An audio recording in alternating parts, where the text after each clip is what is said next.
Hello students and welcome to the lecture.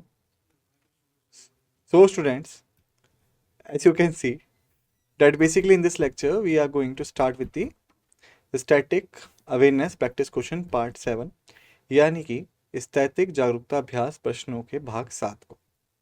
ठीक है, इस लेक्चर में भी हम पहले कुछ अभ्यास प्रश्नों को देखेंगे और अंत में हम इन सभी के सारांश को देखेंगे। ठीक है, लेकिन शुरुआत करने से पहले एक छोटा सा असवीकरण है, यहाँ पे एक डिस्क्लेमर है जो कि हमें यहाँ समझना बहुत ज़रूरी है। हमारे स्लाइड डेक में उपयोग की गई छवियां केवल शैक्षिक उद्देश्यों के लिए। हम इन छवियों के मूल रचनाकारों और मालिकों के बौद्धिक संपदा अधिकारों का सम्मान करते हैं। यदि आप इस डेक में उपयोग की गई किसी भी छवि के मालिक हैं और कोई भी चिंता या समस्या है तो कृपया हमसे sathi@iitk.ac.in पर संपर्क करें और हम इन छवियों को हटा देंगे। तो पहला प्रश्न है, निम्नलिखित में से किस मुद्दे के खिलाफ ऑक्यूपाई वॉल स्ट्रीट का आयोजन नहीं किया गया था? विकल्प है सामाजिक और आर्थिक समानता, लालच, पर्यावरणीय संरक्षण, भ्रष्टाचार, सरकार पर निगमों का अनुसूचित प्रभाव। सही उत्तर देने के लिए आप सभी के पास 10 सेकंड का समय है, फिर मैं आप सभी को सही उत्तर बता दूंगा। समय शुरू होता है।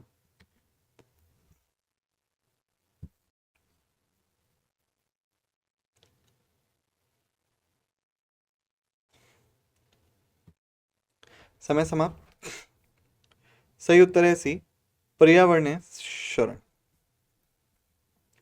स्पष्टीकरण, ऑक्यूपाई वॉल स्ट्रीट आंदोलन जो 2011 में हुआ मुख्य रूप से सामाजिक और आर्थिक असमानता, कॉर्पोरेट लालच, भ्रष्टाचार और सरकार पर कॉरपोरेशनों के अनुसूचित प्रभाव जैसे मुद्दों पर केंद्रित था, जबकि पर्यावरणीय चिंताएं महत्वपूर्ण है। आंदोलन स्वयं पर्यावरण शरण के मुद्दों के चारों ओर विशेष रूप से आयोजित नहीं किया गया था, बल्कि वित्तीय प्रणाली और कॉर्पोरेट प्रथाओं से संबंधित आर्थिक और सामाजिक न्याय के मुद्दे पे चारों ओर आयोजित किया गया था।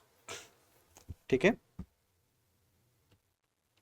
दूसरा प्रश्न है, रिंगित किस देश की मुद्रा है? विकल्प है कंबोडिया, दक्षिण कोरिया, मलेशिया, इंडोनेशिया या फिर म्यांमार। उत्तर देने के लिए आप सभी के पास 10 सेकंड का समय है, फिर मैं आप सभी को सही उत्तर बता दूंगा। समय शुरू होता है।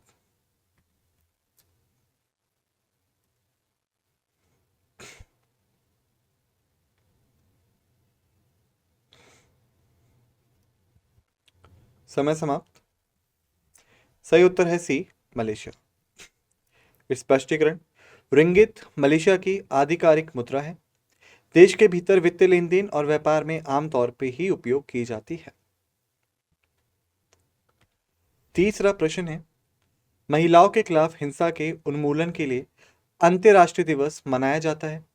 विकल्प है 23 नवंबर को, 24 नवंबर को, 25 नवंबर को, 26 नवंबर को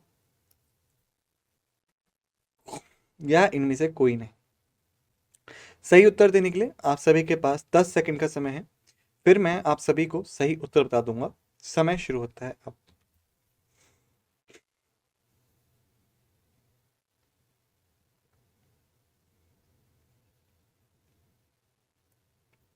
समय समाप्त। सही उत्तर है सी, 25 नवंबर। स्पष्टीकरण, महिलाओं के खिलाफ हिंसा के उन्मूलन के लिए अंतर्राष्ट्रीय दिवस हर साल 25 नवंबर को मनाया जाता है।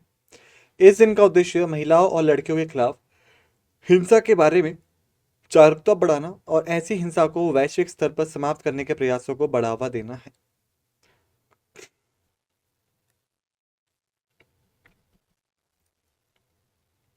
चौथा प्रश्न है, यूनिसेफ का मुख्यालय कहाँ स्थित है? विकल्प है Washington, new Jersey, California, New York, इनमें से कोई नहीं। सही उत्तर देने के लिए आप सभी के पास 10 सेकंड का समय है, फिर मैं आप सभी को सही उत्तर बता दूंगा। समय शुरू होता है अब।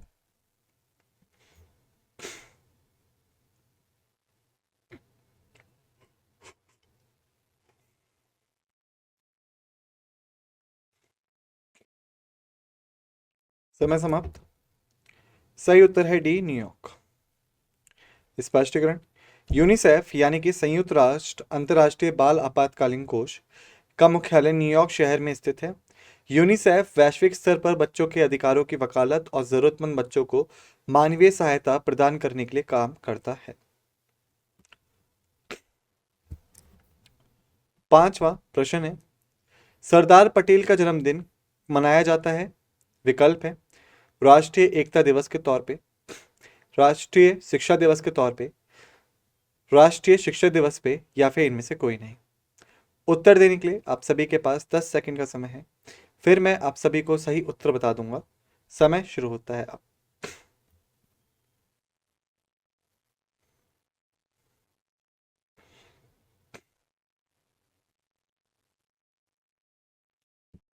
समय समाप्त। सही उत्तर है बी, राष्ट्रीय एकता दिवस। स्पष्टीकरण। सरदार पटेल का जन्मदिन जो कि 31 अक्टूबर को है, भारत में राष्ट्रीय एकता दिवस के रूप में मनाया जाता है। इस दिन को राष्ट्रीय एकता और अखंडता को बढ़ावा देने के लिए मनाया जाता है, जो सरदार वल्लभ भाई पटेल के भारत के एकीकरण में योगदान को सम्मानित करता है। छठवां प्रश्न है, अनब्रेकेबल द लीजन पुस्तक किसके द्वारा लिखी गई है। विकल्प है Cami Garcia, Mary Kom, Jeffrey Archer, Raja Mohan Gandhi, या फिर इनमें से कोई नहीं। उत्तर देने के लिए आप सभी के पास 10 सेकंड का समय है। फिर मैं आप सभी को सही उत्तर बता दूंगा। समय शुरू होता है अब।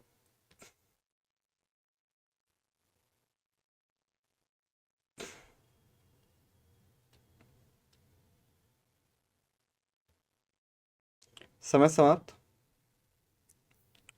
सही उत्तर है कामी गार्सिया। स्पष्टीकरण। अनब्रेकल पुस्तक कामी गार्सिया द्वारा लिखी गई है। अनब्रेकल कामी गार्सिया की द लीजन श्रेणी की पहली पुस्तक है। कहानी कैनेडी वाट्स के अनुसरण करती है, एक किशोरी जो खोजती है कि वह ब्लैक डव की लीजन के रूप में जाने जाने वाली एक गुप्त सोसाइटी का हिस्सा है, जो एक शक्तिशाली राक्षस से दुनिया की रक्षा करने के लिए समर्पित है। उसकी मां की रहस्यमय परिस्थितियों में मृत्यु के बाद कैनेडी को अलौकिक खतरे की दुनिया में धकेल दिया जाता है और उसे सच्चाई का पता लगाने और राक्षस को तबाही मचाने से रोकने के लिए लीजन के अन्य सदस्यों के साथ मिलकर काम करना पड़ता है। पुस्तक में अलौकिक रोमांस, रहस्य और एक्शन के तत्व शामिल हैं, जो युवा वयस्क कथा साहित्य के प्रशंसकों के लिए इसे एक रोमांचक पढ़ाई बनाते हैं।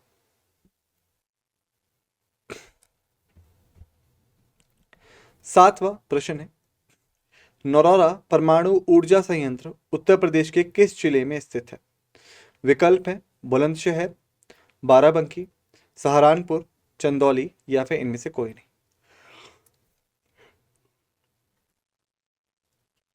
उत्तर देने के लिए आप सभी के पास 10 सेकंड का समय है। फिर मैं आप सभी को सही उत्तर बता दूंगा। समय शुरू होता है अब।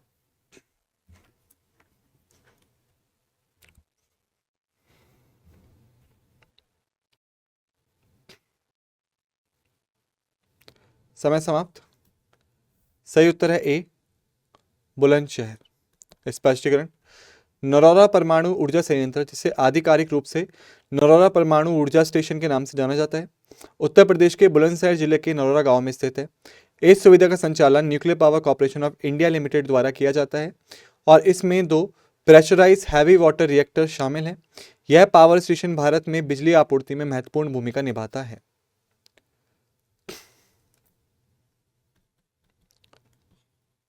आठवां प्रश्न है, विश्व शरणार्थी दिवस किस दिन मनाया जाता है। विकल्प है 20 जून को, 21 जून को, 22 जून को, 23 जून को, या फिर इनमें से कोई नहीं। सही उत्तर देने के लिए आप सभी के पास 10 सेकंड का समय है। फिर मैं आप सभी को सही उत्तर बता दूंगा। समय शुरू होता है अब।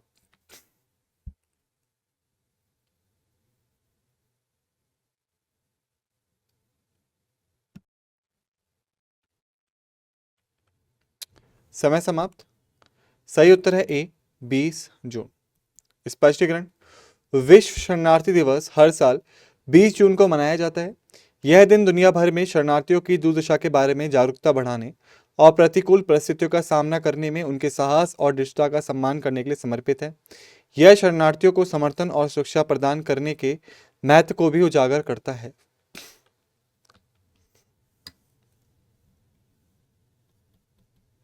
नवा प्रश्न है, वुडी द्वीप निम्नलिखित में से किस समुद्र में स्थित है? विकल्प है अरब सागर, बंगाल की खाड़ी, दक्षिण चीन सागर, लाल सागर, या फिर इनमें से कोई नहीं।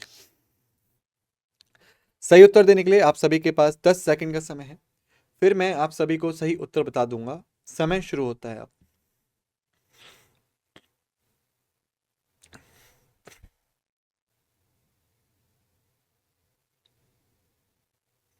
समय समाप्त। सही उत्तर है सी, दक्षिण चीन सागर। स्पष्टीकरण, वुडी द्वीप पारासेल द्वीपों में सबसे बड़ा है, जो दक्षिण चीन सागर में स्थित है। द्वीप अपनी रणनीतिक स्थिति के कारण महत्वपूर्ण है और क्षेत्र में क्षेत्रीय विवादों का एक बिंदु रहा है।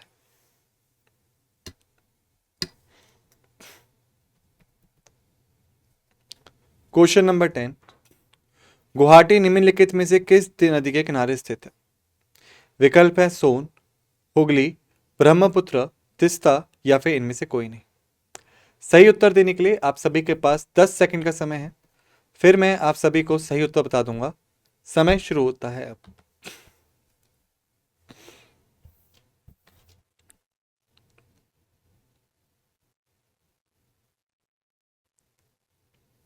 समय समाप्त। सही उत्तर है सी, ब्रह्मपुत्र।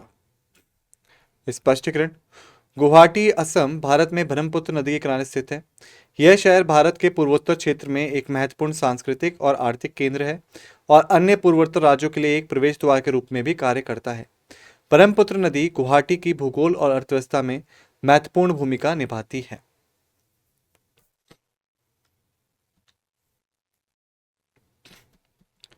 ग्यारहवा प्रश्न है, ब्रिक्स 5 प्रमुख उभरती राष्ट्रीय अर्थव्यवस्थाओं के संघ का संक्षिप्त रूप है। निम्नलिखित में से कौन उनमें से नहीं है? विकल्प हैं रूस, चीन, बांग्लादेश, भारत, दक्षिण अफ्रीका। उत्तर देने के लिए आप सभी के पास 10 सेकंड का समय है, फिर मैं आप सभी को सही उत्तर बता दूंगा।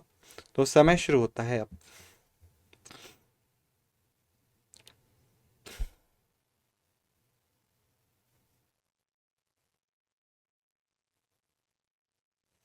समय समाप्त।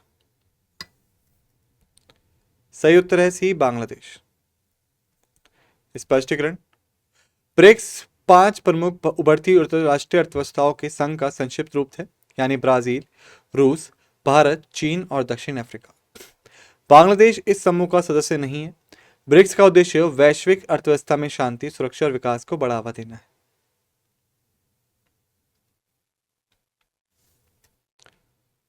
क्वेश्चन नंबर 12, अकादमी पुरस्कार या ऑस्कर एक वार्षिक अमेरिकी पुरस्कार समारोह है जिसे motion pictures arts and sciences की अकादमी द्वारा निम्नलिखित में से किस क्षेत्र में उत्कृष्टता को मान्यता देने के लिए आयोजित किया जाता है? विकल्प हैं विज्ञान, खेल, शिक्षा, फिल्म, या फिर इनमें से कोई नहीं। सही उत्तर देने के लिए आप सभी के पास 10 सेकंड का समय है, फिर मैं आप सभी को सही उत्तर बता दूंगा। समय शुरू होता है अब।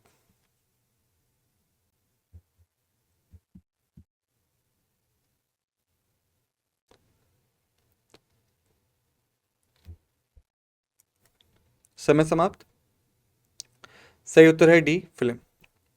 स्पष्टीकरण, अकादमी पुरस्कार जिसे आमतौर पर ऑस्कर के रूप में जाना जाता है, एक वार्षिक पुरस्कार समारोह है जो फिल्म उद्योग में उत्कृष्टता को मान्यता देता है। यह अभिनय, निर्देशन, लेखन और फिल्म निर्माण के तकनीकी पहलू सहित विभिन्न श्रेणियों में उत्कृष्ट उपलब्धियों का सम्मान करता है। पुरस्कार अकादमी motion pictures arts and sciences द्वारा प्रदान किए जाते हैं।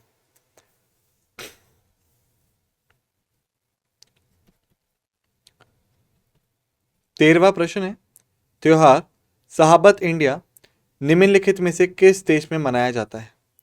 विकल्प हैं इटली, फ्रांस, इंडोनेशिया, मलेशिया, या फिर इनमें से कोई नहीं। सही उत्तर देने के लिए आप सभी के पास 10 सेकंड का समय है, फिर मैं आप सभी को सही उत्तर बता दूंगा। समय शुरू होता है अब।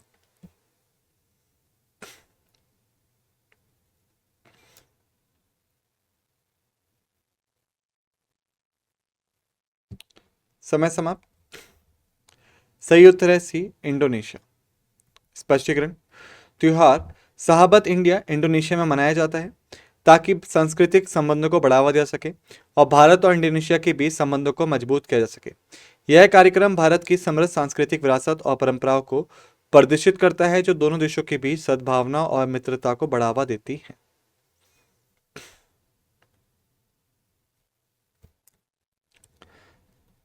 14वां प्रश्न है, भारत में हरित क्रांति के जनक कौन है?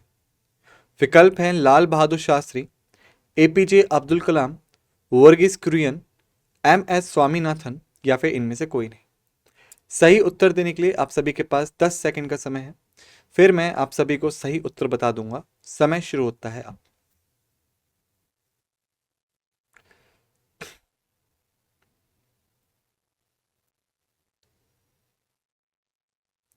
समय समाप्त।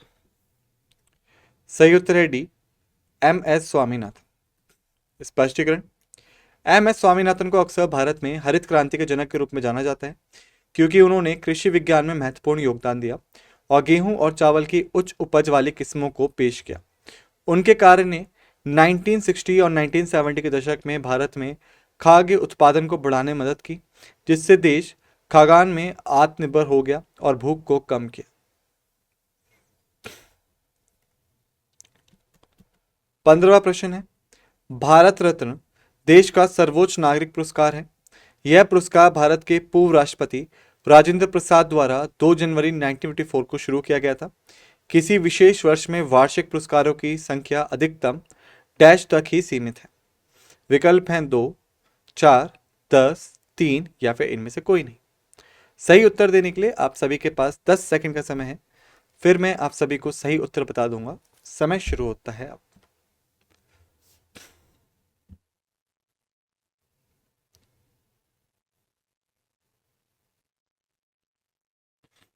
समय समाप्त। सही उत्तर है डी, 3। स्पष्टीकरण, भारत रत्न भारत का सर्वोच्च नागरिक पुरस्कार है और इसे 2 जनवरी 1984 को तत्कालीन राष्ट्रपति राजेंद्र प्रसाद द्वारा स्थापित किया गया था। प्रारंभ में प्रत्येक वर्ष दिए जाने वाले पुरस्कारों की संख्या पर कोई सीमा नहीं थी। हालांकि इसकी प्रतिष्ठा बनाए रखने के लिए भारतीय सरकार ने बाद में भारत रत्न पुरस्कारों की संख्या को प्रतिवर्ष अधिकतम 3 तक ही सीमित कर दिया।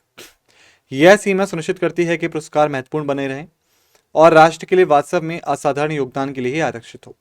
इसलिए किसी भी वर्ष में अधिकतम 3 व्यक्तियों को भारत रत्न से सम्मानित किया जा सकता है। 16वां प्रश्न है, बनारस हिंदू विश्वविद्यालय एक सार्वजनिक केंद्रीय विश्वविद्यालय है जो उत्तर प्रदेश के वाराणसी में स्थित है। इसकी स्थापना 1916 में किसने के द्वारा की गई थी? विकल्प, महात्मा गांधी, पंडित मदन मोहन मालवीय, राजेंद्र प्रसाद, वल्लभ भाई पटेल या फिर इनमें से कोई नहीं। सही उत्तर देने के लिए आप सभी के पास 10 सेकंड का समय है। फिर मैं आप सभी को सही उत्तर बता दूंगा। समय शुरू होता है।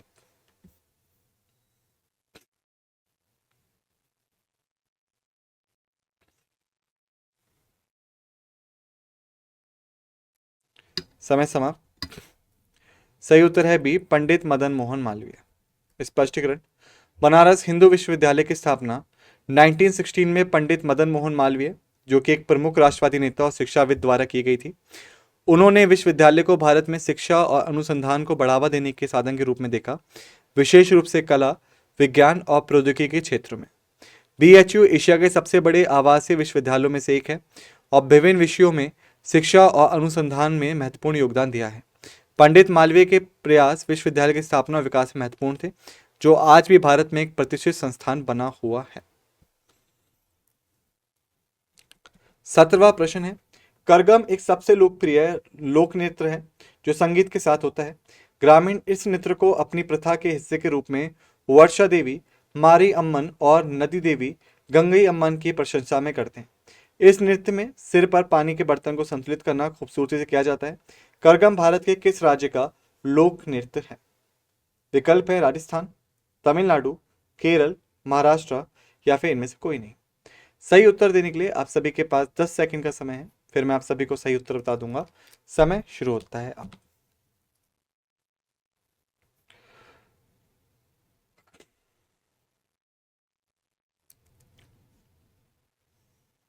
समय समाप्त।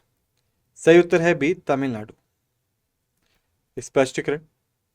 करगम तमिलनाडु का एक पारंपरिक लोक नृत्य है जिसे महिलाएं करती हैं। यह नृत्य विशेष रूप से अपने सिर पर पानी के बर्तनों को संतुलित करने की सुंदरता के लिए जाना जाता है। यह अक्सर त्योहारों और उत्सवों के दौरान वर्षा देवी मारी अम्मन और नदी देवी गंगई अम्मन का सम्मान और श्रद्धांजलि देने के लिए किया जाता है। यह नृत्य तमिलनाडु की सांस्कृतिक धरोहर को दर्शाता है और देश की कलात्मक अभिव्यक्तियों को प्रदर्शित करता है।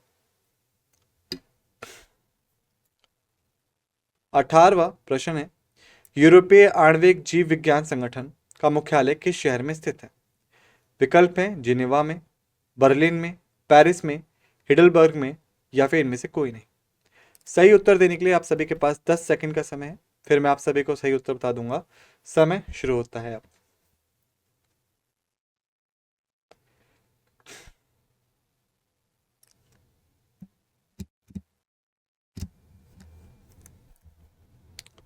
समय समाप्त। सही उत्तर है डी, हिडलबर्ग। स्पष्टीकरण। यूरोपीय आणविक जीव विज्ञान संगठन का मुख्यालय हिडलबर्ग जर्मनी में स्थित है।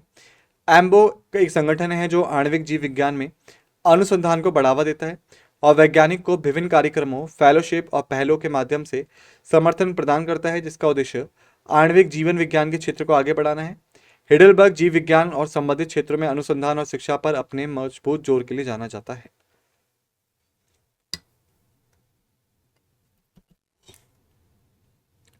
19वां प्रश्न है, आईटी सेवाओं में किस कंपनी को दुनिया का सबसे शक्तिशाली ब्रांड माना गया है? विकल्प है Tata consultancy services, IBM, cap Gemini, Accenture या फिर इनमें से कोई नहीं। सही उत्तर देने के लिए आप सभी के पास 10 सेकंड का समय है। फिर मैं आप सभी को सही उत्तर बता दूंगा। समय शुरू होता है।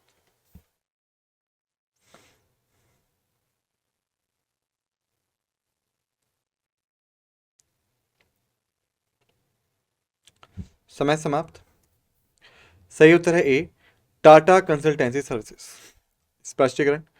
टाटा कंसल्टेंसी सर्विसेज को लगातार वैश्विक स्तर पर आईटी सेवाओं के क्षेत्र में अग्रणी कंपनियों में से एक के रूप में मान्यता प्राप्त है। इसे अक्सर ब्रांड मूल्य और सेवा उत्कृष्टता के मामले में उच्च रेटिंग दी जाती है, जिससे यह आईटी सेवा और उद्योग के बारे में एक प्रमुख नाम बन गया है। विभिन्न रिपोर्टों और सर्वेक्षणों ने टीसीएस को ब्रांड शक्ति और बाजार प्रभाव के मामले में शीर्ष खिलाड़ी के रूप में उजागर किया है।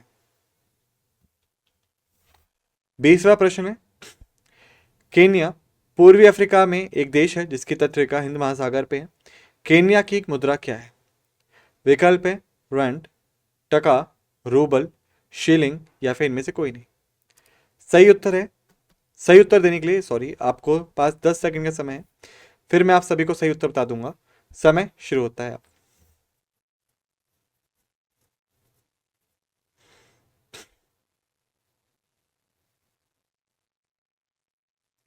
समय समाप्त। सही उत्तर है डी, शिलिंग। स्पष्टीकरण। केन्या की मुद्राएं केन्या शिलिंग है जिसे केईएस के रूप में संक्षिप्त किया जाता है। देश के भीतर विभिन्न लेन देन में उपयोग की जाने वाली आधिकारिक मुद्रा है और इसका प्रतीक अक्सर केएसएच के रूप में दर्शाया जाता है। शिलिंग का उपयोग पूर्वी अफ्रीका के अन्य देशों में भी आमतौर पर किया जाता है, लेकिन केन्या के संदर्भ में यह विशेष रूप से केन्या शिलिंग को संबंधित करता है। 21वां प्रश्न है, रॉक गार्डन जिसे संस्थापक नेमचंद के नाम पर नेकचंद का रॉक गार्डन भी कहा जाता है, एक सरकारी अधिकारी जिन्होंने 1957 में अपने खाली समय में गुप्त रूप से इस गार्डन की शुरुआत की, कहाँ स्थित है? विकल्प है नई दिल्ली, लखनऊ, लक्षद्वीप, चंडीगढ़ या फिर इनमें से कोई नहीं। सही उत्तर देने के लिए आप सभी के पास 10 सेकंड का समय है। फिर मैं आप सभी को सही उत्तर बता दूंगा। समय शुरू होता है।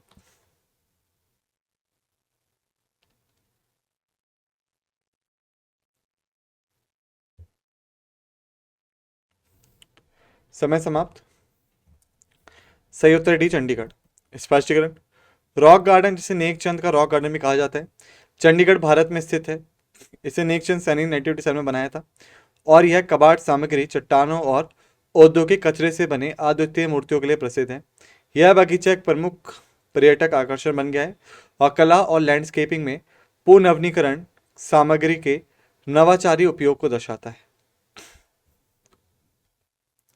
22वां प्रश्न है, अंतर्राष्ट्रीय ओलंपिक समिति एक अंतर्राष्ट्रीय गैर लाभकारी गैर सरकारी संगठन है जो कि कहाँ स्थित है? विकल्प है स्विट्जरलैंड, यूके, फ्रांस, भारत या फिर इनमें से कोई नहीं। सही उत्तर देने के लिए आप सभी के पास 10 सेकंड का समय है, फिर मैं आप सभी को सही उत्तर बता दूंगा। समय शुरू होता है अब।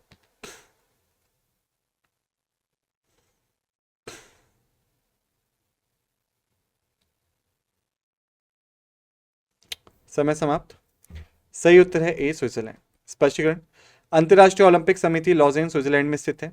1894 में स्थापित आईओसी आधुनिक ओलंपिक खेलों के आयोजन और विश्वव्यापी ओलंपिक आंदोलन की देखरेख के लिए जिम्मेदार है। स्विट्जरलैंड में इसका मुख्यालय एक रणनीतिक स्थिति से रूप में स्थित है जो अपनी तटस्थता और अंतर्राष्ट्रीय संगठनों की मेजबान के लिए जाना जाता है। 23वां प्रश्न है, दुधवा नेशनल पार्क डैश के तराई में एक राष्ट्रीय उद्यान है। विकल्प है मध्य प्रदेश, उत्तर प्रदेश, राजस्थान, गुजरात या फिर में से कोई नहीं। सही उत्तर देने के लिए आप सभी के पास 10 सेकंड का समय है।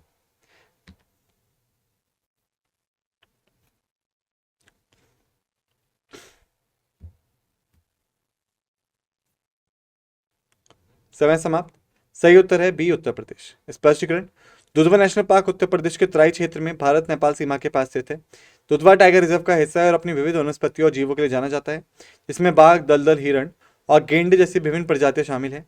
यह प्रकार भारत में एक महत्वपूर्ण संरक्षण क्षेत्र भी है। 24वां प्रश्न है, मिथिला पेंटिंग जिसे मधुबनी पेंटिंग भी कहा जाता है डैश के मिथिला राज्य में प्रचलित है।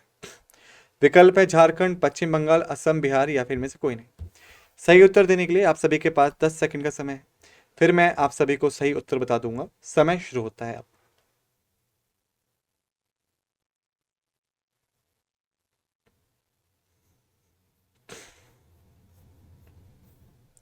समय समाप्त। सही उत्तर है बिहार। स्पष्टीकरण। मिथिला पेंटिंग जिसे मधुबनी पेंटिंग के नाम से भी जाना जाता है, बिहार भारत के मिथिला क्षेत्र से उत्पन्न होती है। इस पारंपरिक कला की विशेष जटिल पैटर्न, जीवित रंग और विषय वस्तु है जो अक्सर प्राकृतिक, पौराणिक कथाओं और धार्मिक रूपांकों को चिन्हित करती है। बिहार की सांस्कृतिक धरोहर का एक अभिन्न हिस्सा है और अपनी अनूठी शैली और शिल्प कौशल के लिए विश्व स्तर पर मान्यता प्राप्त है। 25वां प्रश्न है, सैयद मुश्ताक अली ट्रॉफी किस खेल से संबंधित है। विकल्प है हॉकी, बैडमिंटन, वॉलीबॉल, क्रिकेट या फिर इनमें से कोई नहीं। सही उत्तर देने के लिए आप सभी के पास 10 सेकंड का समय है, फिर मैं आप सभी को सही उत्तर बता दूंगा। समय शुरू होता है अब।